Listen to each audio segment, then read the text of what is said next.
DJ DRK DJ DRK हम लौटे राते राते पोसे जरे फाट जाए छाती घरे हम लौटे राते राते पोसे जरे फाट जाए छाती काफिला स्कॉर्पियो बुलाए पूरा रोड चले हम छाती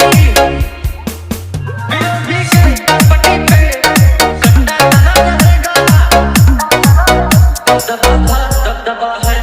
दबदबा बना रहेगा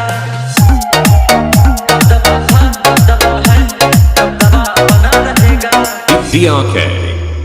DRK की बैठक बने रोज रोज भूखा मुहारे युवा शक्ति की बैठक बने रोज रोज भूखा बच्चे हक्का है जिला में फैला भूखा साता लगा माहौल गरम पे गुंडई रही हमेशा गरम पे आए दिन हर भाई का पट्टे बना रहेगा दबदबा है दबदबा बना रहेगा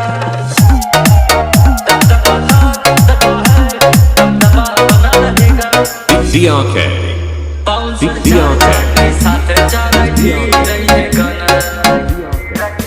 बांसर चार चाटी साथ जा रही थी रही है गाना साथ से तुम लेके घूमे थक कभी है जिला कमिश्नर कोई न की मुक्का है चुनाव लड़ेंगे पक्का है संसद में हुआ भाई का हरदम घना रहेगा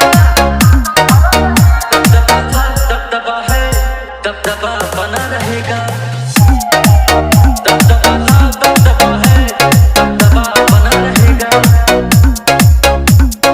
DJ